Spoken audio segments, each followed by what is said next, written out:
Hello friends, आज हम बात करेंगे एंडोप्लाज्मिक रेटिकुलम के बारे में। तो बात की जाए कि एंडोप्लाज्मिक रेटिकुलम क्या होती है। तो जब हम इलेक्ट्रॉन माइक्रोस्कोप के थ्रू जब हम सेल्स के अंदर देखते हैं या साइटोप्लाज्म के अंदर देखते हैं तो एक मेम्ब्रेन लाइक स्ट्रक्चर हमको देखने को मिलती है, जिसे कि हम एंडोप्लाज्मिक रेटिकुलम कहते हैं। जो 1945 के अंदर पोर्टर ने जो है सबसे पहले एंडोप्लाज्मिक रेटिकुलम के बारे में बताया। उन्होंने बताया कि कुछ मेम्ब्रेन लाइक स्ट्रक्चर हमारी सेल के अंदर प्रेजेंट है, जो कि हमारे न्यूक्लियर मेम्ब्रेन से स्टार्ट होता हुआ सेल मेम्ब्रेन के एंड तक पहुंचता है। तो उन्होंने सबसे पहले हमें बताया कि कुछ मेम्ब्रेन लाइक स्ट्रक्चर है जो कि हमारे न्यूक्लियस से स्टार्ट हो रहा है और हमारे सेल के एंड यानी कि हमारी जो आउटर मोस्ट लेयर है सेल मेम्ब्रेन तक जाने का काम कर रहा है। जनरली हर यूकेरियोटिक सेल्स के अंदर एंडोप्लाज्मिक रेटिकुलम प्रेजेंट होती है, लेकिन हमारे जो एग्स और एम्ब्रियोनिक सेल्स हैं इनके अंदर ये देखने को नहीं मिलती। बात की जाए हमारे एंडोप्लाज्मिक रेटिकुलम के स्ट्रक्चर के बारे में, तो जो हमारा एंडोप्लाज्मिक रेटिकुलम है वो 3 टाइप के स्ट्रक्चर से मिलकर बना होता है। पहला होता है हमारा सिस्टर्नी, सेकेंड होता है वेसिकल्स, थर्ड होता है ट्यूब्यूल्स। जो हमारा सिस्टर्नी की बात की जाए तो ये हमारा फ्लैट, लॉन्ग और अनब्रांच्ड स्ट्रक्चर होता है। आप देख सकते हैं इस डायग्राम के अंदर ये एक फ्लैट स्ट्रक्चर है, लॉन्ग स्ट्रक्चर है और अनब्रांच्ड है। इट मीन्स इसके अंदर ब्रांचेस नहीं निकली हुई है।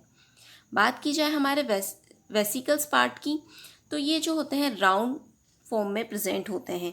जनरली जो हमारे वेसिकल्स होते हैं ये हमारे साइटोप्लाज्म में बिखरी हुई कंडीशंस में मिलते हैं। इट मीन्स ये कनेक्ट नहीं होते, ना ये सिस्टर्नी से कनेक्ट होंगे ना ये ट्यूब्यूल से कनेक्ट होंगे। ये सेपरेटली साइटोप्लाज्म के अंदर प्रेजेंट होते हैं, इस तरह से एंडोप्लाज्मिक रेटिकुलम के आसपास। बात की जाए हमारी ट्यूब्यूल्स की, तो ये ट्यूब लाइक स्ट्रक्चर होता है, जैसा कि आप इसके अंदर देख सकते हैं। बट इसके अंदर जो होती है ब्रांचेस निकली हुई होती है, इस तरह से आप डायग्राम के अंदर देख सकते हैं। तो इन तीनों पार्ट से मिलकर हमारा कंप्लीट एंडोप्लाज्मिक रेटिकुलम बना होता है। जो एंडोप्लाज्मिक रेटिकुलम होता है वो हमारे गोल्जी बॉडी से सिमिलर होता है। इट मीन्स इनके स्ट्रक्चर ऑलमोस्ट थोड़े थोड़े सेम होते हैं। उसके अंदर भी ये तीनों पार्ट प्रेजेंट होते हैं, बट उसके अंदर हम देखते हैं कि ये जो तीनों पार्ट है वो सेपरेट फॉर्म में प्रेजेंट होंगे। इट मीन्स ये आपस में कनेक्ट होकर एक कॉम्प्लेक्स नहीं बनाएंगे। जबकि हमारी ईआर के अंदर क्या होता है, जो ट्यूब्यूल्स हैं वो हमारी सिस्टर्ने से कनेक्ट हो सकती है। दूसरी बात की जाए तो हमारा जो गोल्जी बॉडी होता है वो एक पर्टिकुलर जगह पर प्रेजेंट होता है, लेकिन हमारा जो एंडोप्लाज्मिक रेटिकुलम है ये हमारे पूरे साइटोप्लाज्म के अंदर बिखरा हुआ एक मेम्ब्रेन सिस्टम की तरह होता है। बात की जाए हमारे एंडोप्लाज्मिक रेटिकुलम के टाइप्स के बारे में, तो ये भी दो तरह की होती है। पहला होता है हमारा स्मूथ एंडोप्लाज्मिक रेटिकुलम, दूसरा होता है हमारा रफ एंडोप्लाज्मिक रेटिकुलम। बात करें रफ एंडोप्लाज्मिक रेटिकुलम की, तो जो हमारा न्यूक्लियर एनवेलप है उसके पास में जो हमारी एंडोप्लाज्मिक रेटिकुलम प्रेजेंट है ये हमारी रफ एंडोप्लाज्मिक रेटिकुलम होती है। ये रफ क्यों होती है? क्योंकि इसके ऊपर जो है हमारे राइबोसोम्स आकर कनेक्ट हुए रहते हैं। ये राइबोसोम्स जो हैं हमारी एंडोप्लाज्मिक रेटिकुलम के ऊपर दो ग्लाइकोप्रोटीन्स प्रेजेंट होते हैं। पहला होता है राइबोफोरिन फर्स्ट और दूसरा होता है राइबोफोरिन सेकंड। तो ये जो ग्लाइकोप्रोटीन्स होते हैं ये हमारे एटीएस राइबोसोम्स को कनेक्ट करके रखने का काम करते हैं इसकी सरफेस पर। बात की जाए हमारे स्मूथ एंडोप्लाज्मिक रेटिकुलम की, तो ये स्मूथ इसलिए है क्योंकि इसकी जो सरफेस है इस पर हमारे राइबोसोम्स एब्सेंट होते हैं, यानी कि यहाँ पर राइबोसोम्स नहीं होंगे। इस डायग्राम में आप देख सकते हैं ये जो रेड रेड डॉट इसके अंदर दिखाए गए हैं वो राइबोसोम्स हैं और ये हमारी रफ एंडोप्लाज्मिक रेटिकुलम है। और जो इसके बाहर की साइड जो ये स्मूथली बनी हुई ट्यूब्यूल्स लाइक स्ट्रक्चर है ये हमारा सॉफ्ट एंडोप्लाज्मिक रेटिकुलम होता है। जो हमारा रफ एंडोप्लाज्मिक रेटिकुलम होता है वो हमारा सिस्टर्नी से मिलकर बना होता है और जो हमारा स्मूथ एंडोप्लाज्मिक रेटिकुलम है वो हमारा ट्यूब्यूल से मिलकर बना होता है। बात की जाए इनके वर्क की कि इनके ऊपर ये जो राइबोसोम्स है वो प्रेजेंट है, तो वो क्यों है? क्योंकि हमारे जो राइबोसोम्स इसके ऊपर लगे हुए हैं वो प्रोटीन सिंथेसिस का काम करते हैं।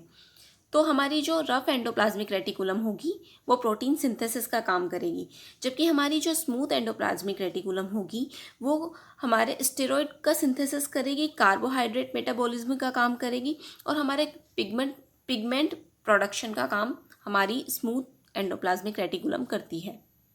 चाहे हमारे एंडोप्लाज्मिक रेटिकुलम के फंक्शन के बारे में, तो पहला ही फंक्शन है मैकेनिकल सपोर्ट।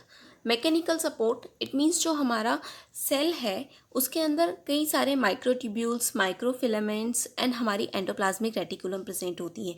ये सब मिलकर हमारा जो सेल है उसका एंडोस्केलेटन का बनाने का काम करते हैं। तो ये जो एंडोस्केलेटन है वो हमारे सेल को जो है मैकेनिकल सपोर्ट देने का काम करता है। बात की जाए इंट्रासेलुलर एक्सचेंज के बारे में, तो हमारी जो सेल के अंदर जो हमारी ईआर प्रेजेंट है ये इंट्रासेलुलर एक्सचेंज का काम करती है। इट मीन्स हमारे जो सेल के अंदर बनने वाले कुछ प्रोडक्ट्स हैं या कुछ मॉलिक्यूल्स हैं या कुछ सीक्रेशन है, उनको एक पार्ट से दूसरे पार्ट में जो है एक्सचेंज करने का या ट्रांसपोर्ट करने का काम जो होता है हमारा एंडोप्लाज्मिक रेटिकुलम का होता है। ये गोल्जी बॉडी की हेल्प से ये काम करते हैं। बात की जाए हमारे रफ़ ईआर की, तो हमारा जो रफ़ ईआर है वो प्रोटीन सिंथेसिस का काम करता है।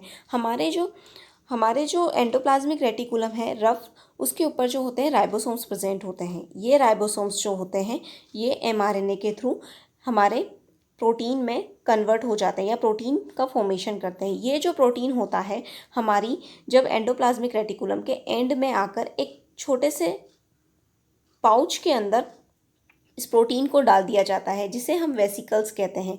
ये वेसिकल्स जो होते हैं हमारे गोल्जी कॉम्प्लेक्स के पास जाकर यहाँ से हमारी सेल की सेल मेम्ब्रेन के थ्रू बाहर निकाल दिया जाता है। तो ये इस तरह से हमारा एक इंट्रासेलुलर एक्सचेंज का काम भी हम इसके थ्रू समझ सकते हैं, और दूसरा हमारा ईआर के थ्रू जो प्रोटीन का सिंथेसिस होता है वो भी हम इस मैकेनिज्म के थ्रू समझ सकते हैं। बात की जाए लिपिड सिंथेसिस की, तो जिस तरह से हमारी रफ़ ईआर जो है वो प्रोटीन सिंथेसिस कर रही है, तो हमारी स्मूथ ईआर जो होती है वो लिपिड का सिंथेसिस करती है। बात की जाए मेटाबॉलिज्म की, तो जो हमारी एंडोप्लाज्मिक रेटिकुलम होती है वो हमारी जो सेल्स के अंदर होने वाली मेटाबॉलिक प्रोसेस को जो होती है सरफेस देने का काम करती है। उसके बाद बात करते हैं फॉर्मेशन ऑफ न्यूक्लियर मेम्ब्रेन।